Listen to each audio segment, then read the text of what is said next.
Learn the most advanced recruiting techniques. Land the most desirable talent. Launch your company towards massive success. This is the Higher Power Radio Show with Rick Girard. How are you going to attract the strongest talent to your company when people have no idea who you are? The truth is, you're not. So passive talent and those who are not on the open job market will just ignore you because you're just another Me Too company. So this is why we have to rely on I know somebody as a hiring method, and referrals are usually the best source for talent when that happens. What if you can gain awareness before you reach out to someone and attract that person that your company really needs? Well, today we're talking all about how to pipeline talent when you don't have a talent brand. Today's quote, brand is just a perception, and perception will match reality over time. Sometimes it will be ahead, other times it will be behind, but brand is simply a collective impression some have about a product. Any idea who said that, Mr. Jack Copeland? I believe it was Elon Musk, wasn't it? You are spot on. With his sexy cars. Spot on. And I'm Rick Girard. Welcome to the Higher Power Radio Show. Our mission is to help entrepreneurs and hiring managers avoid costly hiring mistakes. We do this by identifying a specific problem and providing a proven solution to help your company win the right hire. We share insights from top performing rebel entrepreneurs, disruptors, and industry experts like our guest today, Mr. Jack Copeland. Jack is the founder and CEO of Staffing Future, a website development and technology stack consultancy with expertise in building, developing, and managing technology solutions. The team has built over 600 staffing agency websites. Wow, you guys are busy. And deployed innovative technology solutions with multiple third-party apps to create a holistic sum of their parts. Jack has worked and consulted with dozens of recruiting software providers who are inclined to augment and develop the industry. They include top organizations like CareerBuilder, Tracker RMS, which makes Jack the perfect guest for today's topic. Jack, welcome to the Higher Power Radio Show today. Thank you very much. Pleased to be here. Yeah, happy to have you. So we're going to cover a few things today. We're going to talk about talent brand, what it is and why it's important. And then we're going to provide a framework that we can give to our audience, help an entrepreneur put something in place to be able to attract the right people. Absolutely. Now, first off, I'm going to start out with saying I think talent branding is kind of a hot buzzword and kind of a bit of bullshit, but let's go for it. Let's talk a little bit about it. So why is talent brand important? Well, I think it's a medium amount of bullshit, but I think it's quite important because if you're looking to hire in any market, you need to tell people what it's like to work for you. And it's really important that what it's like to work from you comes from your staff rather than just from the leadership of your business. 9 times out of 10, the leadership is totally like their idea of what the environment is totally different than what the people who are working in the company think. Yeah, well, absolutely. I mean, technically, and I was sort of diving into this a little bit further today as well, you've got like an employer brand as well as an talent brand, and people get the two overlapped a lot. I mean, obviously they're very similar. Difference? Well, the difference is that an employer brand is really what the management thinks it's like to work there, I would say, or what they want to portray. It's their sales pitch. It's their ideal culture. It's their ideal, yeah, if they've even thought about it. So it's the words they put on the wall that really aren't what the culture is. Oh, yeah, absolutely. Yeah. Okay. We care about our employees, yeah. and then do nothing to portray that. And then talent brand is about what the staff feel about the place and what it's like to actually work there. And it's a message coming from them. So the employer brand is bullshit and the talent brand is actually not. Pretty much, yeah. I would say so, yeah. All right. So but the thing is that there's a lot of overlap there. And I think what we're talking today, for most companies that aren't giant blue chip organizations, they're really going to be one and the same, right? You're not going to have a completely separate section to talk about your message versus your staff's message. It's going to be kind of blended into your pitch. Who should be writing that messaging then? The staff. Well, yeah, I think as a business, you just need to have a strategy around it. So you need to understand what it's like, what you want it to be like to work out your organization. And then you need to try and put the steps in place to make sure that your actual systems align with that. You know, what it's like hiring people, what it's like for people to work there, how you develop them. And then you need to, once you've had success with that, give the staff a platform to tell people about it. Yeah, especially in the beginning, you need to be doing this, right? Yeah, absolutely. I mean, it depends on the type of business and the size of business. But I think, yeah, if you can take a step early on in your journey and go, this is the kind of company, like with my company, we're very small, but I've always had a real passion passionate about what I want it to be like to work for staff in future. If you can take that on day one, then the whole ethos of your business and the way you deal with people can all become one thing, if that makes sense. But it has to come from you. It has to be who you are, right? You can't say that, hey, we're going to be a super collaborative work environment when you're a person who works in the corner and you're an introverted person. You don't want to be bothered when you're working. Yeah, absolutely. I think the three things need to align. Like you need to think about the kind of staff that you want, right? And what's important to them. Do those align with you so that you understand that? Mm-hmm. And then you need to make sure that that message does resonate with your culture and your environment and how you feel about things, right? Like if you're always looking to just hire the best people and you're not looking to develop talent internally, then obviously you can't go and make a brand about how it's great. You can move up the ladder here if that's never actually happened and you don't have any of the systems in place to do internal training or to develop staff, basically. Why is this a problem? A lot of companies they're not aware of talent brand, right? Yeah. They're just thinking, hey, I've got work that needs to get done. So how do I do it? Well, I think in this market, what we tend to find is people try and have that conversation when people walk through the door. So they maybe have a feeling of like, oh, this is what it's like to work here. So we'll get Rick in and I'll tell him how great it is to work here. And then maybe he'll meet with some other people that work here and they'll tell him how great it is to work. Yeah, hopefully they tell him the same thing, confirm it. Well, I think that's part of the problem. There's a lot of hope in this whole thing. And hopefully he'll accept our offer. Yeah, fingers crossed. And it's all perception, right? So people are sometimes telling the different story, which is a challenge, right? If the CEO goes, oh, this is what it's like to work here. This is who we are as a business. And then mid-management and other staff come in and they conduct the interview as well and they give a different message. I mean, that's a bit of a red flag. But it's a huge red flag. Is it? Well, it's a huge red flag. Yeah. And I think a big part of the challenge is even although that's not an ideal strategy, if it even is a strategy, right? It's only for people that you get to talk to. So if you think about your main business, right? Most businesses are in the ethos of selling something.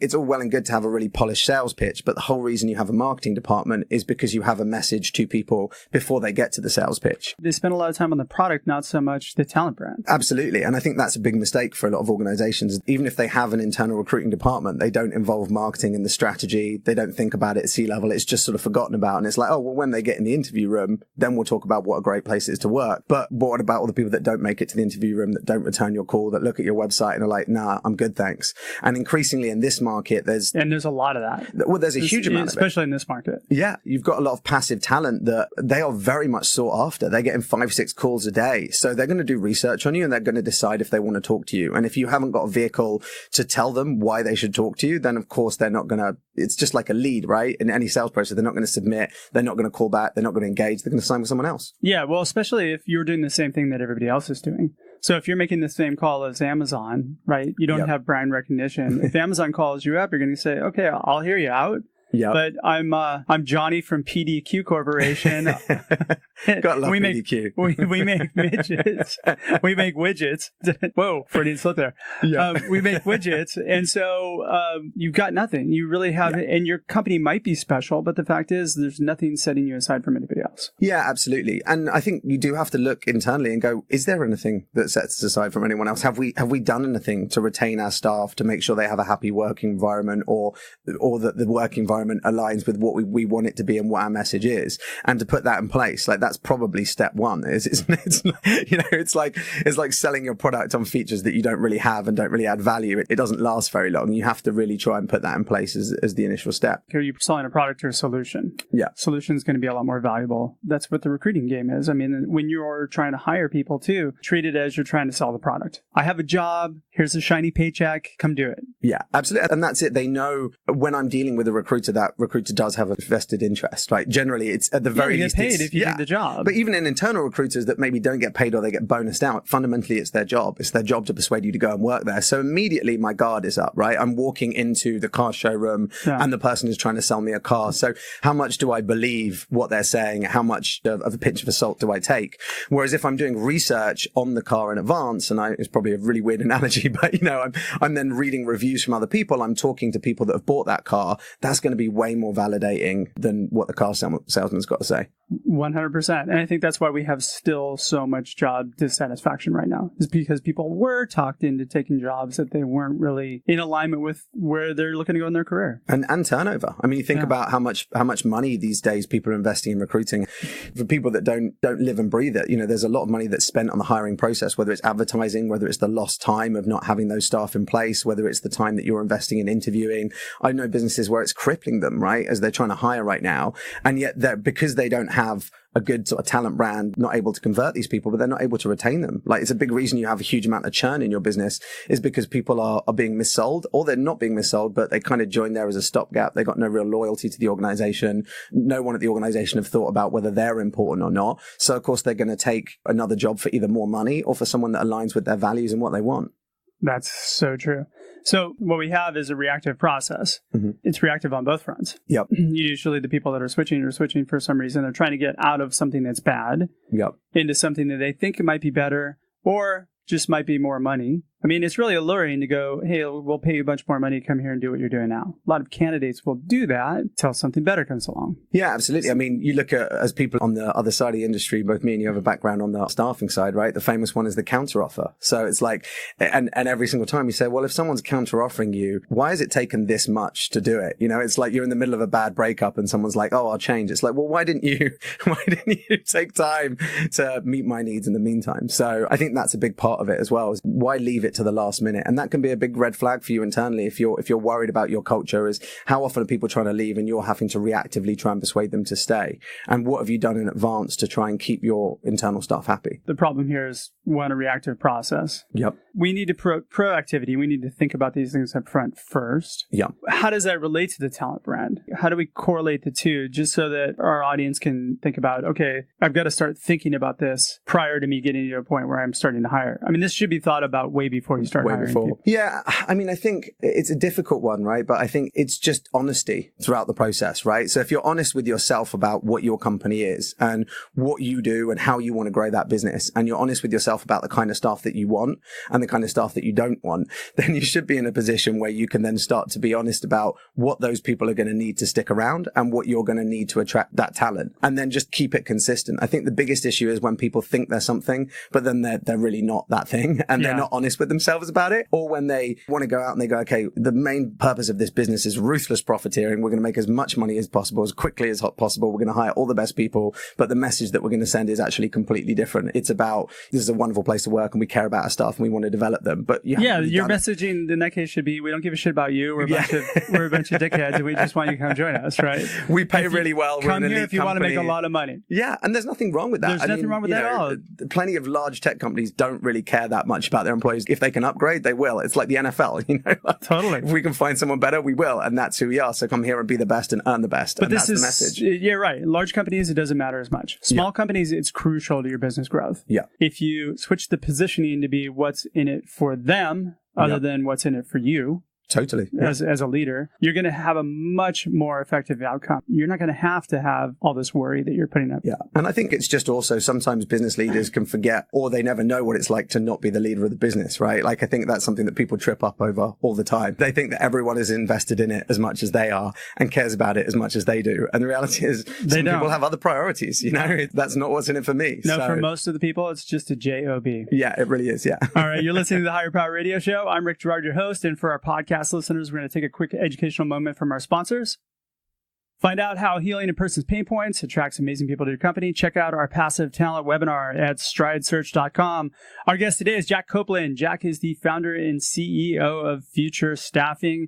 We're talking about talent brand. We just talked a little bit about what it is and why it's important. Now we're going to get into how we fix it. What steps should we be putting in place in order to really cultivate a more proactive talent brand than a reactive talent brand? Yeah, absolutely. I think once you've really thought about it and you've thought about what your message is, you then want to maybe take steps to make that consistent internally, make sure everyone aligns with it, and then actually put some things in place to represent that. We're coming back to the whole honesty thing. So, if you want to be a place that has a great culture, what are you doing to develop that culture? And it's funny, like me and you have joked in the past around the whole idea of dogs in the office and ping pong tables and things like that. But I was thinking... That's not culture, by the way. Those are perks. That's not culture. And I agree with you massively around those are perks, and they're not a reason that people stay in a job. But having worked for an organization that was famed for its culture, we did a lot of stuff that you might think of as perks, right? We had summer parties, we had little Xbox competitions, as well as Christmas parties. We had food trucks coming in. Those are perks. Yeah. But the difference was that the reason I got on really well with all the people that I worked work with was because I was socializing with them while I was at work. I was hanging out with them. I was building relationships with them. And a lot of talent and a lot of people stuck around because they loved working there because of the people.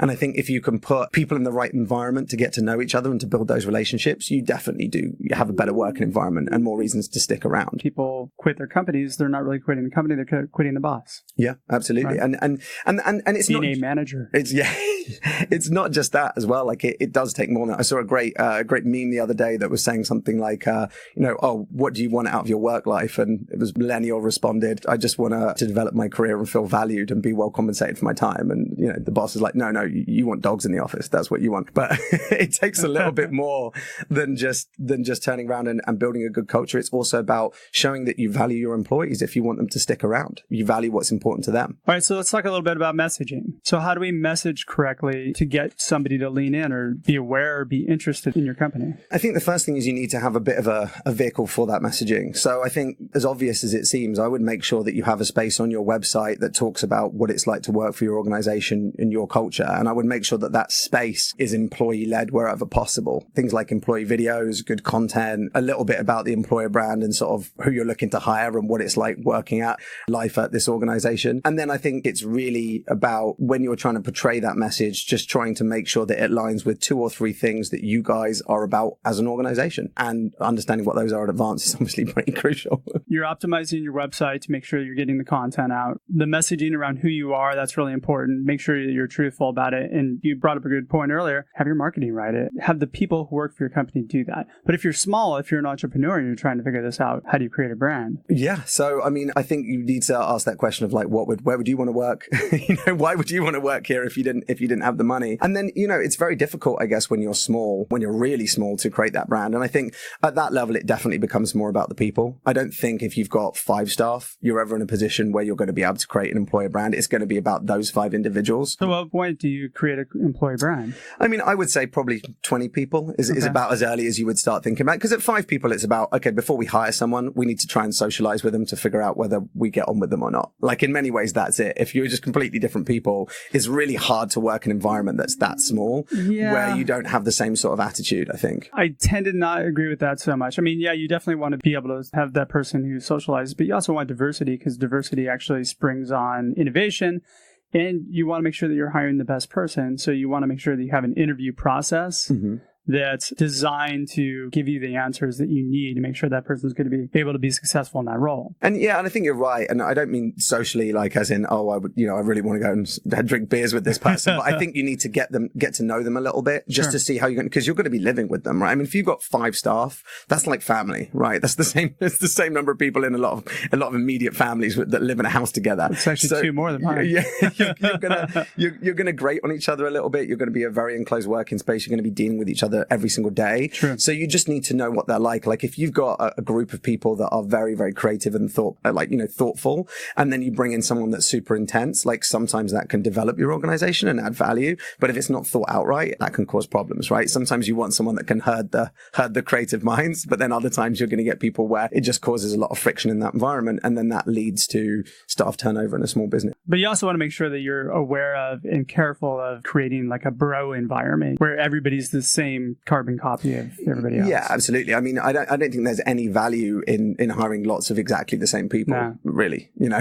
mean, you need that diversity, but you just maybe need people that are able to communicate in an effective way with each other and develop each other. So, and you don't always get that. Let's outline for our audience 3 practical things that they can do and how to do it. Okay. Right. So what would be the number one thing they can do to plug in their business? So I think the first thing they can do is sit down with their marketing department, sit down with maybe a couple of key leaders in their business. And that doesn't necessarily need to be leaders at manager level, but maybe people that have stuck around a long time, been there since day one, and start to have a conversation about what it's like to work here and what do we want it to be like to work here, and to jot down some ideas and try and develop that out. And then if you are large enough that you already have that, then maybe try and expand that out across your existing talent. The second thing that you can do is provide that vehicle for engagement. You're going to want to create that section of your website. You're going to want to make sure that some of your content that's going out socially is talking about your business and what it's like to work there. And then the third thing that I would probably do is I would get truly proactive. So one of the things that we haven't talked about that I'm a big believer in is if you are a C-level within, let's say a 50 employee business or 100 employee business and you're making 12, 20, 30 hires a year, there's typically a finite amount of resources that are available to you. So, okay, I'm hiring customer services in LA. That's probably not the case. But if I'm in the war for talent for Python developers in Portland, Oregon, I'm going to be in a position where there's only so many Python developers in Portland, Oregon. What am I doing to proactively engage with them so that my organization PDQ that no one's ever heard of, instead of me just going, hey, come in for an interview with this company you've never heard of, I'm going, hey, this is the organization that we have. We hire Python developers. I'm one of the leaders here. I want to connect with you. My door's always open. If you have questions, come and engage with us. Maybe you'd like to follow our page. You're the kind of person that we would like to maybe work with in the future. I think that can be a really interesting methodology of pipelining some talent. It can if it comes from like the manager, for sure. If it's reach out from the recruiters, it's on deaf ears a lot of times. Yeah. But also that messaging, let's talk about the messaging, because to me, it sounds like you're making it all about you. Okay, we could definitely use you in the future. Let's develop a relationship. Do people really react that well to that? I don't think that you get that great of a response anymore. I think if you really are just looking to hire them, I think that's part of the problem, is that you're going to them going, I have a problem right now. I need to hire someone. Why don't you come and talk to me? Whereas if you're being sneaky about trying to get, hey, do you know anybody, right? Yeah. I'm not trying to recruit you. And that's the approach that I wouldn't take. Yeah, right? But that's exactly what you're trying to do. I think, and people see through that bullshit all the time. Well, I mean, yes and no. I mean, if I'm the C-level of if I'm a CEO of a 100-person organization and I'm going connecting with some people and saying, hey, we're one of the organizations in the area that builds their platform on Python. We work with lots of Python developers. My door's always open if you're ever looking for an opportunity, but also I'd like to connect with you to learn about the industry, and here's some content we're pushing out that maybe is adding value to you. And they're doing that in a truly honest way. I think people do respond well to that. I think, if you're then going to follow up 3 days later with, would you like to come in for an interview? I don't think that's going to work very well. But what we're talking about is trying to pipeline that talent before you're going to hire. So there is no vested interest. You really are probably not going to communicate with them directly unless they come back to you for 3 months, 6 months. You are asking them to engage with the page, or maybe you even just go honestly and say, hey, I have a question for you. What's important to you about working for a company? This is something that we're trying to figure out as an organization. That way you're learning, and also you're sending a really positive message to that person. Yeah, and the idea is when you need to contact that person, you want that person to already know who you are. Yeah, absolutely. I mean, that's it. How else does a 50-employee company get their brand out there? Typically a 50-employee company, not always, but, I'm going to be fairly niche. So I'm not trying to compete with Amazon or IBM. I'm trying to compete in my niche. So I'm being proactive to that niche. And the same thing applies to talent. You're not going to try and have an employer brand or a talent brand that competes with Amazon. You're going to go, right, we hire Python developers in Portland, so we're going to try and proactively engage with Python developers in Portland. But yet everybody tries to follow the same practices as Amazon or Google. Like if you go to conferences and you hear you go to recruiting conferences, right? Yeah. Usually the most packed room is the person from Google or Facebook or one of the bigger, and they all want to know what they're doing, right? But that's not going to work for you.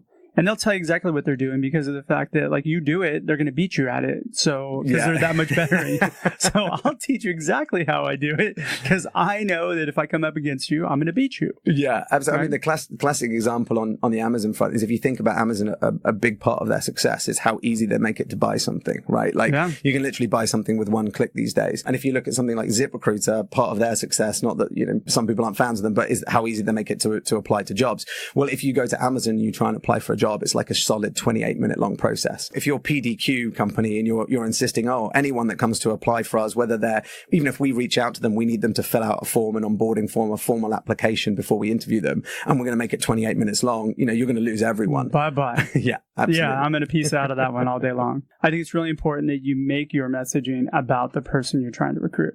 How do you solve a problem that they might have? And if you know that job dissatisfaction is at an all-time high, and it's usually because of one of three things, it's leadership, content of the work, or an ability to grow in your role, why not craft your messaging around those three things? Yeah. Tell me how you're going to develop me as an individual. And that can start at the beginning with, this is, and unfortunately it is at this point very us, right? It's very, very hard for marketing to talk about you when they don't know you. You know what I mean? So no, but you know the three problems, right? And maybe if you craft your messaging to solve one of those three problems or all three of them, then you're touching somebody in a different way. Yeah. That's how I get a really high response rate on my messaging. I just gave you my tip of the day. But I mean, that's it. So at the beginning of the process, you were talking about this is how we as an organization develop people, right? Yeah. So you're showing this is a problem I would solve for you, but you're not going, hey, Rick, this is how I would career path your journey. No, this is how I develop you, Rick. This is the platform that we have for our staff. And then when you're actually dealing with those individuals, that's when it becomes more personal and more about them. All right. So we're getting close on time here. So what would be 2 or 3 key takeaways that you can give the audience they can plug into their business today? The first one we already talked about, it would be honesty, right? Just be honest about what you want, who you want, who you don't want, who you are. Be honest about whether you're doing things to ensure that those people are practicing what you preach. And then probably the second one was, try and have some sort of proactive element. And, okay, something on your website seems reactive, but it's planning for it. Yeah, it is proactive because you're saying, hey, I'm going to give people that I don't know a vehicle to engage before they walk in through the front door. Think about everything before you get to talk to those people, what it looks like, what message you're sending. 100%. And you know what I see way too many companies, they'll put all kinds of thought into the product. But once they get into, we got the money, now we need to hire, it's just, let's go. Yeah. There's very little planning that goes into that. Yeah, absolutely. Man, we're just about out of time for today's show, Jack. Thanks so much for your time investment today. And I want to welcome you to the Higher Power Radio community. Now, what would be the best way for members of our community to reach you and maybe engage you? So, feel free to connect with me on LinkedIn, obviously. You can see more about what we do on staffingfuture.com. And feel free to reach out anytime. Just give us a call. And you guys work with recruiting firms, right? We work almost entirely with recruiting and staffing firms. We do a little bit on the corporate side, but to be honest, the market's so huge, we like to kind of play in our space. But my background over the last 15 years has been in both, so I love them. I love all of it. All right. All right. Well, I want to thank our listening audience for tuning into this week's episode of Higher Power. A quick thanks to our team, our engineer, Paul Roberts, our producers, Andrea Ballin, Shanti Ryle, and Ayla Gerard. If you're listening to the podcast, please subscribe, review, and share. We're listening and we welcome your feedback. After all, this show is for you. Join the Higher Power Radio community at Higher, that's Hire, Power, Power, Radio, RADIO.com, or drop me an email at rick@stridesearch.com to learn about our passive talent webinars and workshops. Tune in next week. Our guest is going to be Matt Spooner. Matt is the Fractional Chief Business Development Officer for GigX. I'm your host, Rick Gerard, and you have been listening to the Higher Power Radio Show. Aloha. Thank you for listening to Higher Power with Rick Gerard on OC Talk Radio.